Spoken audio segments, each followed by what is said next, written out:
E imaginando nesse caso aqui, que a nota fiscal apresentada pela empresa contratada tenha envolvido apenas uma das medições dessa obra e que essa obra tenha sido executada pela empresa exemplar, agora sediada no Distrito Federal, para um tomador de serviço também sediado no DF, vamos imaginar que o valor da medição tenha sido de R$500 mil, e vamos destacar aqui um elemento que também cabe em uma outra aula ao vivo, e que em breve a gente vai colocar na pauta, porque a gente está destacando ali os materiais esses que podem ser abatidos da base de cálculo do ISS sob determinadas condições, e a alíquota do ISS ali está em 2%, o que equivale a R$6 mil. Se ele considera 2% como sendo 6 mil, ele não pegou como base o valor bruto da nota, mas ele considerou o abatimento dos materiais no valor de 200 mil e calculou a retenção de 2% sobre R$300 mil. E aí, diante desse contexto, com o contrato e a nota fiscal que a gente apresentou, vem a pergunta. E a pergunta é, considerando as informações apresentadas, a alíquota do ISS discriminada no documento fiscal está correta? E para essa pergunta, a gente tem uma série de considerações específicas para fazer. É que no Distrito Federal, onde essa obra foi executada, e é o local onde o imposto deve ser recolhido, a alíquota do ISS para os serviços de construção civil descritos no subitem 7.02 é de 2%. Contudo, para efeito de retenção na fonte, o tomador deve considerar a alíquota de 1% e calcular o valor a ser retido sem excluir os materiais da base de cálculo. Inclusive, Gustavo, eu vi o comentário aqui da Dayana, a Dayana Silva, que está aqui com a gente mais uma vez. Um abraço para você, Dayana. Obrigado pela sua participação e por essa pergunta muito importante, porque aqui a gente está demonstrando um exemplo claro de como a alíquota da retenção do ISS ela pode ser diferente da alíquota do ISS devido pela empresa prestadora.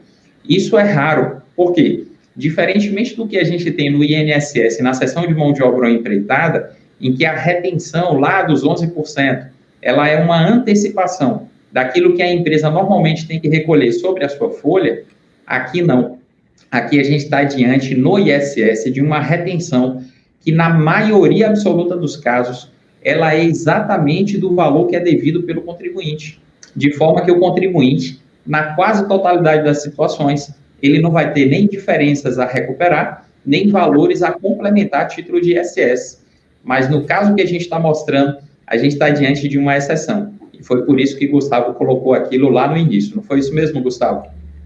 Exatamente, Alexandre. É um típico exemplo que, como você disse, não é muito comum, mas que ele se revela importante porque pode acontecer. O prestador, para a construção civil, ele tem uma alíquota de 2%, mas a própria norma determina que, para efeito de retenção na fonte, não vai se aplicar uma alíquota de 2%, e sim uma alíquota de 1%. Ou seja, há uma diferença entre a alíquota de recolhimento e a alíquota de retenção. O mais comum, como o Alexandre falou, é que estas alíquotas coincidam, mas nem sempre isso vai acontecer.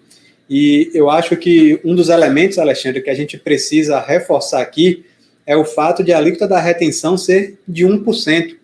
E a gente acabou de falar que a própria Lei Complementar 116 já estabelece um mínimo de 2% e um máximo de 5%.